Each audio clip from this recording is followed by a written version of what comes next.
എല്ലാവർക്കും നമസ്കാരം. നമ്മൾ ഇന്ന് സംസാരിക്കുന്നത് പഞ്ചഋണങ്ങളെ കുറിച്ചാണ്. എന്താണ് ഋണം? ഋണം എന്ന സംസ്കൃത പദത്തിന്റെ അർത്ഥം കടം എന്നാണ്.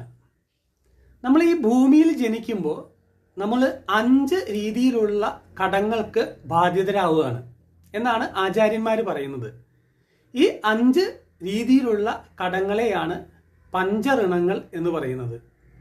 അപ്പോൾ ഈ പഞ്ചഋണങ്ങളെ പ്രതിരോധിക്കാൻ വേണ്ടി നമ്മൾ കുറച്ച് കാര്യങ്ങൾ ചെയ്യാനുണ്ട്. ആ കാര്യങ്ങളെയാണ് പഞ്ചയത്നങ്ങൾ എന്ന് പറയുന്നത്. അപ്പോൾ ഈ പഞ്ചയത്നങ്ങളാണ് നമ്മുടെ ജീവിതം സ്വാർത്ഥകമാക്കുന്നത്. നമ്മുടെ മരണം വരെ നമ്മൾ ചെയ്യുന്ന കർമ്മങ്ങൾ പഞ്ചയത്നങ്ങളിൽ പെടുത്തണം. നമുക്കറിയാം, നമ്മുടെ ശരീരം എന്ന് പറയുന്നത് പഞ്ചഭൂത നിർമ്മിതമാണ്. ഈ പഞ്ചഭൂതങ്ങൾ എന്ന് പറയുന്നത് പ്രകൃതിയുടെ 5 ഘടകങ്ങളാണ്. ആകാശം, വായു, അഗ്നി, ജലം, ഭൂമി. ഈ പഞ്ചഭൂതങ്ങളെല്ലാം പ്രകൃതിയുടെ 5 ഘടകങ്ങളാണ്. അതുകൊണ്ട് തന്നെ ഈ പഞ്ചഋണങ്ങളും പഞ്ചയജ്ഞങ്ങളും പ്രകൃതിയായി നമ്മുടെ ജീവിതത്തെ വളരെയധികം ബന്ധിപ്പിക്കുന്നു. കാരണം നമ്മുടെ ജീവിതം പ്രകൃതിയോടുള്ള ഒരു തിരിച്ചുപോക്ക് അല്ലെങ്കിൽ പ്രകൃതിയിലേക്കുള്ള ഒരു തിരിച്ചുപോക്കാണ്. അപ്പൊ അത് ഏറ്റവും ഭംഗിയായി എങ്ങനെ നമുക്ക് തിരിച്ചു പോകാം, ഏറ്റവും ഭംഗിയായി നമ്മൾ ഈ പ്രകൃതിയിൽ എങ്ങനെ ജീവിക്കാം എന്നുള്ളതിനെ കുറിച്ചുള്ള ഒരു ഓർമ്മപ്പെടുത്തലാണ് ഈ പഞ്ചഋണങ്ങളും പഞ്ചയജ്ഞങ്ങളും. നമ്മുടെ ജീവിതകാലം മുഴുവൻ നമ്മൾ ഏറ്റവും ഭംഗിയായി ഈ പ്രകൃതിയോട് ആചരിക്കേണ്ട കർത്തവ്യങ്ങളെക്കുറിച്ചും ചുമതലകളെക്കുറിച്ചും നമ്മളെ ബോധവാന്മാരാക്കുന്നതിന് വേണ്ടിയാണ് ആചാര്യന്മാർ ഇങ്ങനെയൊരു കാര്യങ്ങളെക്കുറിച്ച് സനാതന ധർമ്മത്തിൽ പ്രതിപാദിച്ചിരിക്കുന്നത്. ഇത് പഠിക്കുന്ന ഏതൊരു വ്യക്തിയും തൻ്റെ ജീവിതം ഈ പ്രകൃതിയുടെ സംഭാവനയാണെന്നും അതുകൊണ്ട് തനിക്ക് ഈ പ്രകൃതിയോട് ഒരുപാട് കാര്യങ്ങൾ തിരിച്ചു ചെയ്യാനുണ്ടെന്നും ഉള്ള ഒരു ഓർമ്മപ്പെടുത്തൽ കൂടി ഈ ഒരു കാര്യങ്ങളെ കൊണ്ട് നമ്മുടെ ആചാര്യന്മാർ നമുക്ക് ഉപദേശിച്ചു തരികയാണ്. ദേവഋണം, പിതൃഋണം, ഋഷിഋണം, സമാജഋണം, ഭൂതഋണം എന്നിങ്ങനെയാണ് 5 ഋണങ്ങൾ.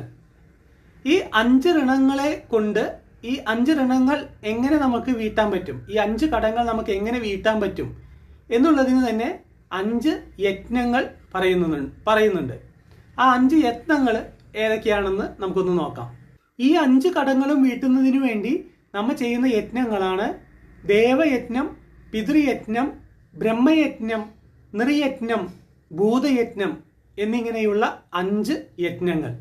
ഇനി നമുക്ക് ഈ ഋണങ്ങളെ കുറിച്ച് ഒന്നും കൂടി വിശദമായി നോക്കാം. ആദ്യത്തെ ഋണം എന്ന് പറയുന്നത് ദേവഋണമാണ്. എന്താണ് ദേവഋണം? ദേവഋണം എന്ന് പറയുന്നത് നമുക്ക് പ്രകൃതി ശക്തികളോടുള്ള കടപ്പാടിനെ സൂചിപ്പിക്കുന്നു. എന്താണ് പ്രകൃതി ശക്തികൾ? നമുക്ക് സുഗമമായി നമ്മുടെ ജീവിതം മുന്നോട്ട് കൊണ്ടുപോകണമെങ്കിൽ പ്രകൃതി കനിഞ്ഞ് അനുഗ്രഹിക്കണം. അതിവർഷം, വരൾച്ച എന്നിങ്ങനെയുള്ള കാര്യങ്ങൾ ഉണ്ടായിക്കഴിഞ്ഞാൽ നമ്മുടെ ജീവിതം ആകെ താളം തെറ്റും. അപ്പൊ അതുകൊണ്ട് തന്നെ പ്രകൃതി ശക്തികൾ എല്ലാ രീതിയിലും കനിഞ്ഞ് അനുഗ്രഹിച്ചാൽ മാത്രമേ നമുക്ക് നമ്മുടെ ജീവിതം സുഗമമായി മുന്നോട്ട് കൊണ്ടുപോകാൻ പറ്റുള്ളൂ. അതുകൊണ്ട് തന്നെ നമ്മൾ ആ പ്രകൃതി ശക്തികൾക്ക് ഒരു ബാധ്യത ഉണ്ട് നമ്മുടെ ജന്മം കൊണ്ട്. അതിനെയാണ് നമ്മൾ ദേവഋണം എന്ന് പറയുന്നത്.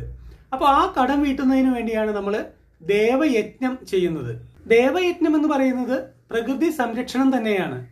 കാരണം പലപ്പോഴും നമ്മൾ അമിതമായി പ്രകൃതിയെ ചൂഷണം ചെയ്യുമ്പോഴാണ് പ്രകൃതി വളരെ വൈകാരികമായി നമ്മളെ തിരിച്ചടിക്കുന്നത്. അതുകൊണ്ട് നമുക്ക് പ്രകൃതിയോട് നമ്മുടെ ജീവിതവുമായി വളരെ അഭേദ്യമായ ബന്ധമുണ്ട്. പല രീതിയിലും നമ്മൾ പ്രകൃതി സംരക്ഷണത്തിന് ബാധ്യസ്ഥരാണ്. മരങ്ങൾ നട്ടുപിടിപ്പിച്ചും മണ്ണൊലിപ്പ് തടഞ്ഞും മറ്റുള്ള പല വിധത്തിൽ നമ്മൾ പ്രകൃതിയെ സംരക്ഷിച്ചുകൊണ്ടിരിക്കണം. ഇത് തന്നെയാണ് ദേവയജ്ഞം എന്നുള്ളത് കൊണ്ട് നമ്മൾ അർത്ഥമാക്കുന്നത്. നദികളും പുഴകളും കാടുകളും എല്ലാം നമ്മുടെ നിലനിൽപ്പിന് അത്യന്താപേക്ഷിതമാണ്. ഇതെല്ലാം ഭംഗിയായി സംരക്ഷിച്ചാൽ മാത്രമേ നമുക്ക് നമ്മുടെ ജീവിതം മുന്നോട്ട് കൊണ്ടുപോകാൻ സാധിക്കുള്ളൂ. രണ്ടാമത്തേത് പിതൃഋണമാണ്. പിതൃക്കൾ എന്ന് പറഞ്ഞാൽ നമുക്ക് അവിഭാജ്യമായ ഒരു ഘടകമാണ്. കാരണം തലമുറകളിൽ നിന്ന് തലമുറകളിലേക്ക് കൈമാറ്റം ചെയ്യപ്പെടുന്ന ജീനുകളാണ് നമ്മുടെ ഓരോരുത്തരുടെയും വ്യക്തിത്വം പ്രദാനം ചെയ്യുന്നത്. അപ്പൊ അതുകൊണ്ട് തന്നെ നമ്മുടെ കഴിഞ്ഞു പോയ തലമുറകളോടും വരാനിരിക്കുന്ന തലമുറകളോടും നമുക്കൊരു കടപ്പാടുണ്ട്. ഈ കടപ്പാട് നമ്മൾ തീർക്കുന്നത് പിതൃയജ്ഞത്തിൽ കൂടിയാണ്. പിതൃയജ്ഞം എന്ന് പറയുന്നത് ഒരു വൈകാരികമായിട്ടുള്ള ഒരു ഭാവതലത്തിലുള്ള യജ്ഞമാണ്. നമ്മൾ നമ്മുടെ മാതാപിതാക്കളെ സംരക്ഷിക്കുക, അവർക്ക് വേണ്ട കാര്യങ്ങൾ ചെയ്തു കൊടുക്കുക. കാരണം നമുക്കറിയാം, നമ്മുടെ നാട്ടിൽ അനാഥാലയങ്ങൾ ദിനം പ്രതി കൂടിക്കൊണ്ട് ഇരിക്കുന്ന ഒരു സാഹചര്യമാണ്. അപ്പോൾ നമുക്ക് ജന്മം തന്നവരെ നമ്മൾ വലിച്ചെറിയുന്നതിന് പകരം അവരുടെ വാർദ്ധക്യകാലത്ത് നമ്മളോട് ചേർത്ത് നിർത്തി നമ്മൾ ആ പിതൃ ഋണത്തിന് പകരമായി പിതൃയജ്ഞം ചെയ്യണം. പിതൃയജ്ഞം എന്ന് പറയുന്നത് നമ്മുടെ മാതാപിതാക്കൾ മരിച്ചു പോയതിനു ശേഷം ചെയ്യുന്നതല്ല. അവർ ജീവിച്ചിരിക്കുമ്പോൾ തന്നെ അവർക്ക് ആവശ്യമുള്ള സംരക്ഷണം കൊടുക്കുവാൻ സാധിക്കുക എന്നുള്ളതാണ് ഒരു വ്യക്തിക്ക് ചെയ്യാവുന്ന പിതൃയജ്ഞത്തിൽ ഏറ്റവും മുഖ്യമായിട്ടുള്ളത്. മൂന്നാമത്തേത് ഋഷി ഋണമാണ്. എന്താണ് ഋഷി ഋണം? നമുക്കറിയാം, നമ്മുടെ ഭാരതം എന്ന് പറയുന്നത് ഋഷികളുടെ നാടാണ്. പൂർവ്വസൂരികളായ ഋഷീശ്വരന്മാർ നമുക്ക് മുന്നേ നമ്മുടെ വളരെ വലിയൊരു ധർമ്മപാത വെട്ടി തുറന്നു വച്ചിട്ടുണ്ട്. ആ ധർമ്മപാതയിൽ കൂടിയാണ് നമ്മൾ ഓരോരുത്തരും സഞ്ചരിച്ചു കൊണ്ടിരിക്കുന്നത്. അതുകൊണ്ട് തന്നെ ആ ഋഷിമാരോട്, ഋഷിഗണങ്ങളോട് നമുക്ക് തീർത്താ തീരാത്ത ഒരു കടപ്പാടുണ്ട്. അതിനെയാണ് നമ്മൾ ഋഷി ഋണം എന്ന് പറയുന്നത്. ഈ ഋഷി ഋണം നമ്മൾ തരണം ചെയ്യുന്നത് ബ്രഹ്മയജ്ഞം കൊണ്ടാണ്. എന്താണ് ബ്രഹ്മയജ്ഞം? ബ്രഹ്മയജ്ഞം എന്ന് പറയുന്നത് പ്രധാനമായും ഗ്രന്ഥ പഠനങ്ങളാണ്. ഈ ഋഷീശ്വരന്മാർ നമുക്ക് വേണ്ടി അറിവിന്റെ ഭണ്ഡാരങ്ങളായ വേദങ്ങളും ഉപനിഷത്തുകളും പുണ്യപുരാണങ്ങളും എല്ലാം രചിച്ചു വച്ചിട്ടുണ്ട്. അപ്പൊ ഈ രചിച്ചു വച്ച ഈ ഗ്രന്ഥങ്ങളെ മനസ്സിലാക്കുക, പഠിക്കുക, ആ വഴിയിലൂടെ ജീവിതത്തിൽ സഞ്ചാരം നടത്തുക എന്നുള്ളത് തന്നെയാണ് ബ്രഹ്മയജ്ഞം കൊണ്ട് ഉദ്ദേശിക്കുന്നത്. ബ്രഹ്മം എന്ന് പറയുന്നത് അറിവാണ്.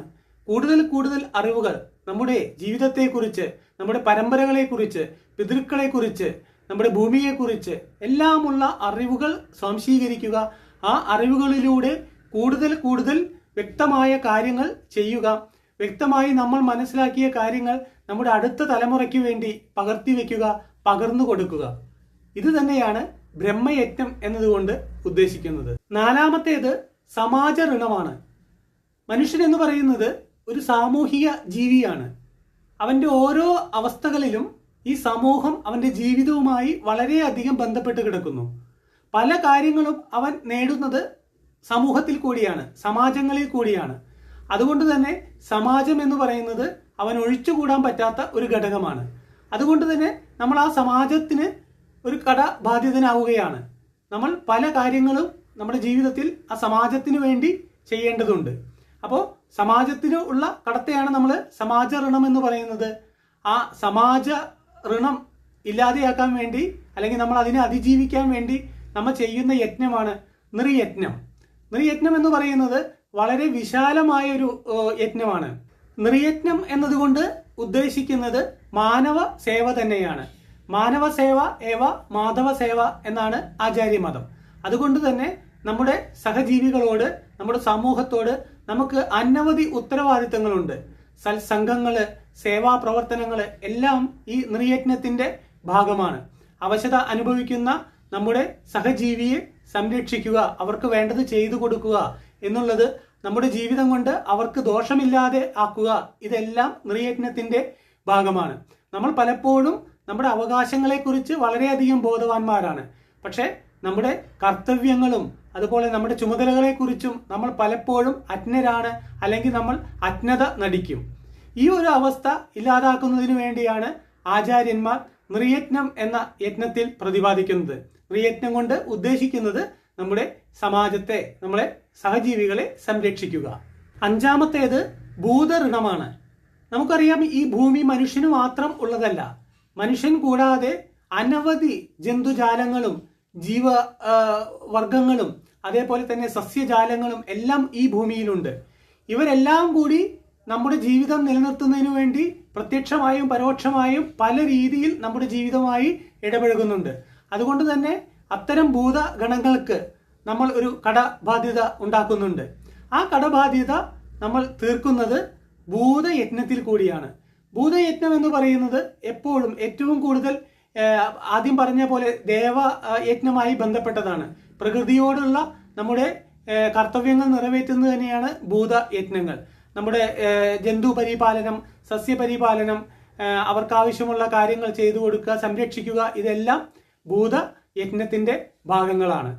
പഞ്ചഋണങ്ങളെക്കുറിച്ചും പഞ്ചയജ്ഞങ്ങളെക്കുറിച്ചും ഉള്ള ഈ ചെറിയ വീഡിയോ ഇവിടെ അവസാനിക്കുകയാണ്. ഈ അറിവ് നിങ്ങൾക്ക് ഉപകാരപ്പെട്ടുവെങ്കിൽ മറ്റുള്ളവരിലേക്ക് വേണ്ടി പകർന്നു കൊടുക്കുക. എല്ലാവർക്കും നന്ദി, നമസ്കാരം.